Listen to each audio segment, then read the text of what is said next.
Okay.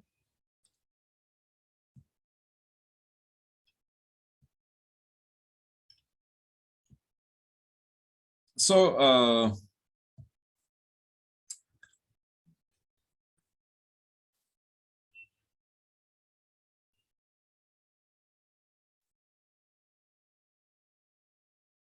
right. So what we've done for a submanifold of Rn, that leads us to the following abstract definition of what is an affine connection on a manifold. So it's a way of differentiating vector fields along other vector fields. All right. And an affine connection nabla on a smooth manifold M is a mapping from chi-m cross chi-m to chi-m. Xy maps to nabla xy, which satisfies the following. So the first is C infinity M linear in the first variable. That's the property 1 that we wrote down earlier. And it's right. So I forgot to say it's linear in the second variable over R with respect to the constants. And in the second variable, it satisfies the Leibniz rule over C infinity M, right? Okay, so this is the abstract definition of a affine connection. Okay, and so what I was saying is, so I'll just go ahead. I mean, we'll talk about connections a bit. For if you can see these notes, we'll talk a bit about connections and what's called covariant derivatives first. And then we'll come to what's called Riemannian manifolds. So let me just end by telling you what is a Riemannian manifold. Let me define for you what is a Riemannian manifold. So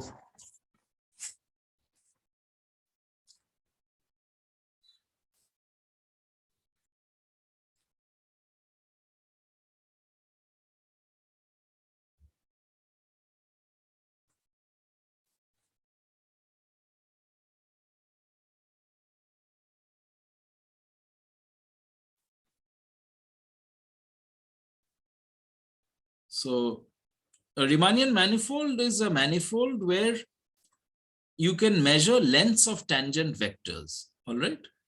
So you can measure lengths of tangent vectors and you can measure angles between tangent vectors. So formally, a Riemannian manifold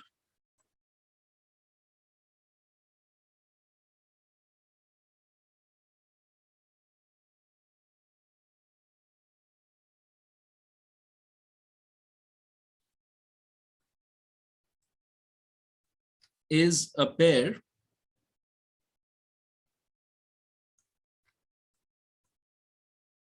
M comma G where M is a smooth manifold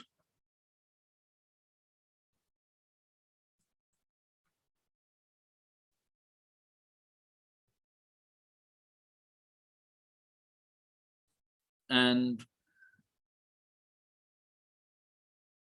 G is an assignment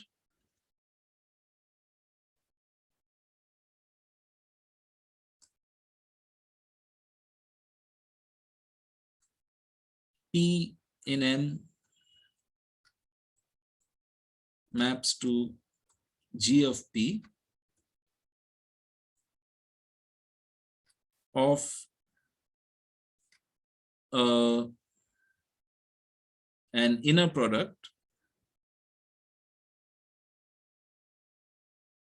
GP, an inner product, sorry.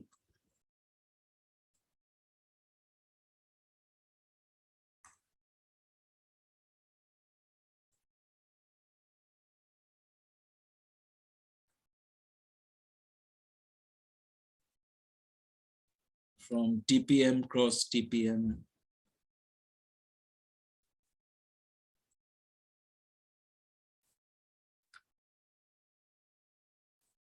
to R to each tangent space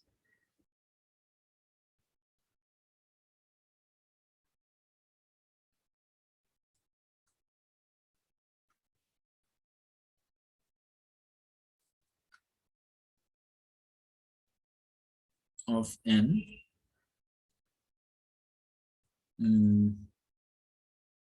which vary, so this is called, so wait, well, maybe I should say first, which varies smoothly, which depends smoothly on P. So which depends, so what does it mean for this inner product to depend smoothly on P? It means that uh,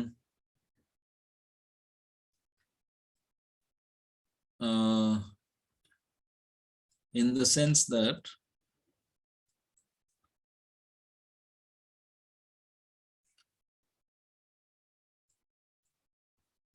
for all xy smooth vector fields,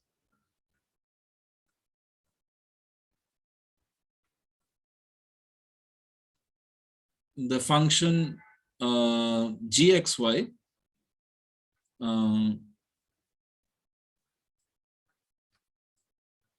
is a smooth function on M. So gxy belongs to C infinity M, where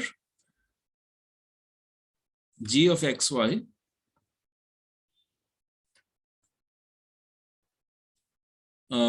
is the function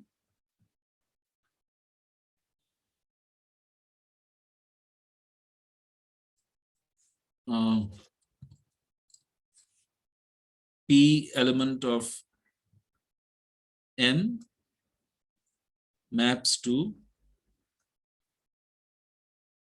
GP of XP comma YP element of R. Okay.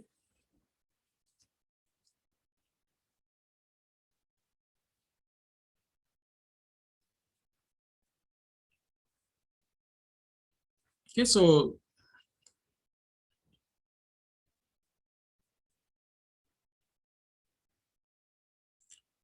G is called a Riemannian metric on M.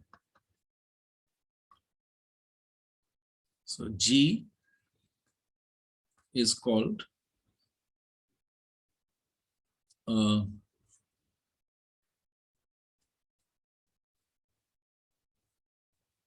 Riemannian metric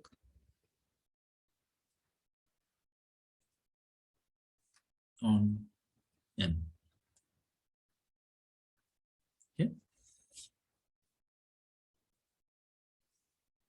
So is the definition clear?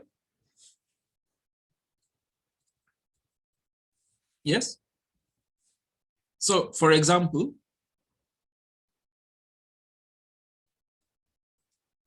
if M is a submanifold of Rn,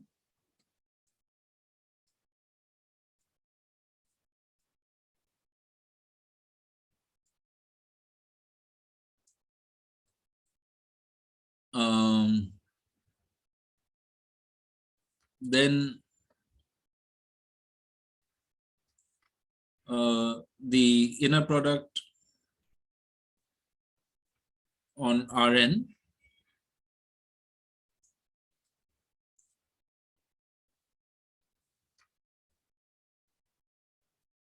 induces an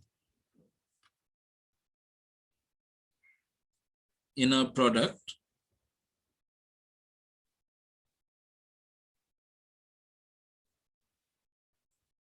on the tangent spaces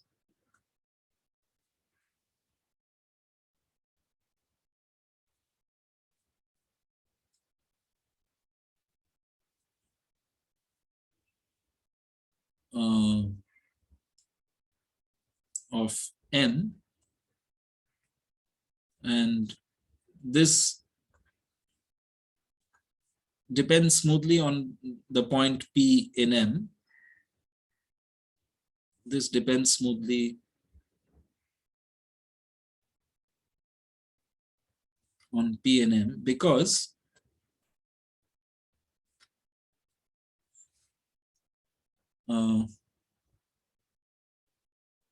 for all xy in chi M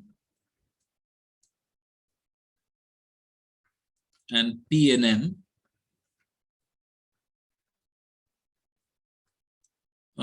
inner product xy is equal to inner product x bar y bar on U intersect M, where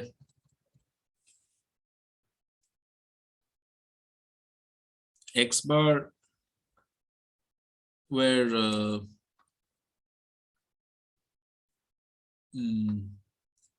U is a neighborhood of P in Rn,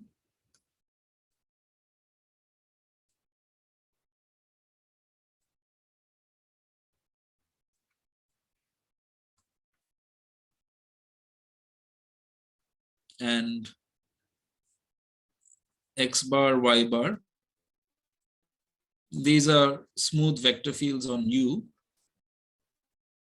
are extensions, smooth extensions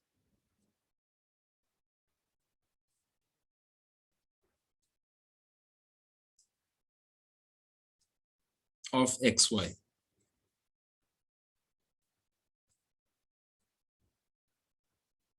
Right? Is this clear? So this inner product xy is the same as inner product x bar y bar on U intersect M, right? Because x bar y bar are extensions of xy. So restricted to M, they are equal to xy. But this x bar y bar, this is a smooth function in Rn, right? In U, in the neighborhood U. Because x bar y bar are smooth vector fields on U. And the inner product in Rn is just summation xi yi. So that is a smooth function of xi and yi, right? Right. So this is a smooth function on U. So its restriction to U intersect M is a smooth function on U intersect M, right? Okay. So that means that locally this is a smooth function, and smoothness is a local property. So that means inner product xy is a smooth function on M. Okay. So thus inner product xy belongs to C infinity M. Is this okay? Yes? Yes, yes. Okay. So this is called the induced. So M with this inner product, this is a Riemannian manifold.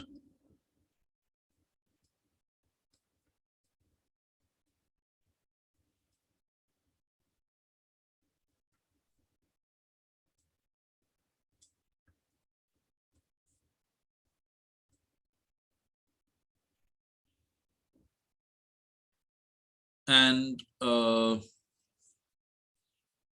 this inner product is called the induced inner product. And this Riemannian metric, this is called this Riemannian metric on M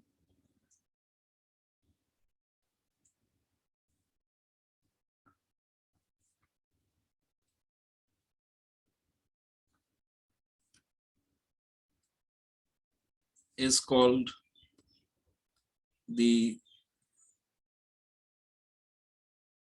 induced Riemannian metric because it's induced from the inner product on Rn.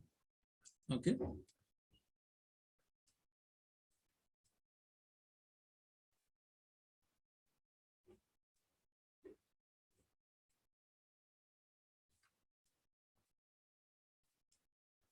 Is this clear?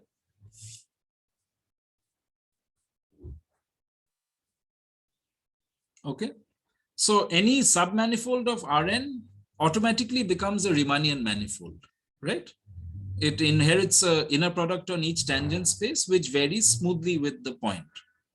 Okay, so it becomes a Riemannian manifold. And let me just finish. So this course will be all about Riemannian manifolds. We'll study their properties.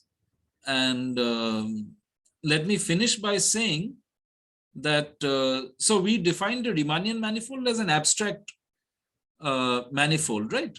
A smooth manifold with a smoothly varying inner product on the tangent spaces.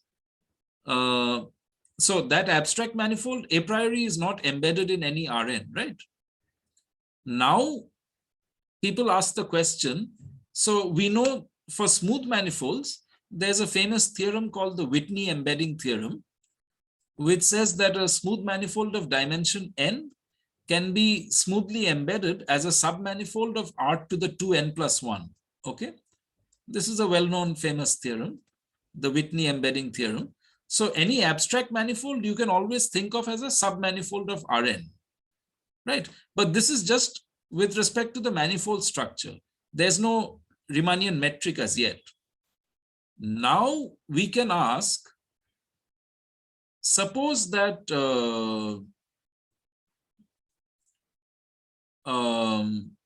suppose that M is also a Riemannian manifold.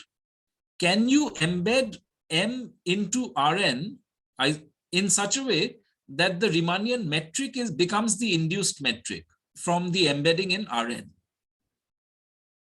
Right? So in other words, do you have what's called an isometric embedding of any Riemannian manifold into some Rn?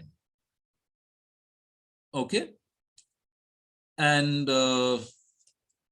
this was a very difficult problem, which was solved by John Nash and is maybe Nash's best theorem. So theorem, this is a theorem of John Nash.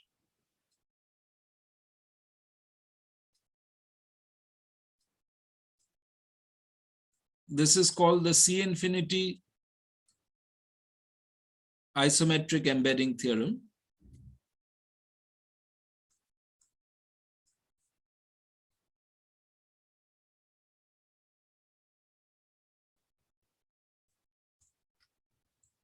So I'll just state it in this informal form.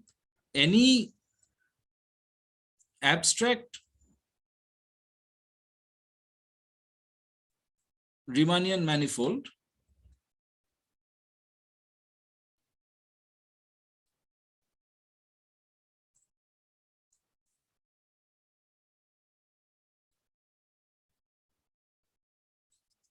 can be realized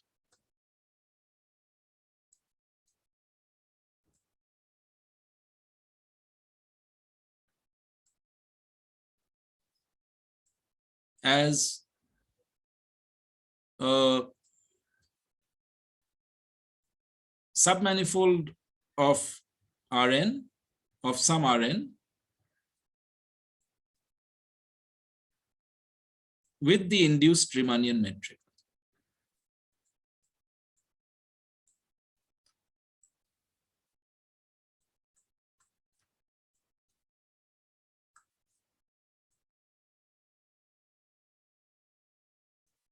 So in fact, this example of the induced Riemannian metric, surprisingly, due to this amazing theorem of Nash, this gives us all examples of Riemannian manifolds. Okay. So I think this is a good place to stop. This is an amazing theorem. It uses some heavy analysis. It's really a theorem of analysis. Okay, so so Nash developed some special techniques for this, which have been used later in other fields. Something called the Nash-Moser implicit function theorem. So anyway, so I think I'll stop here. So any questions?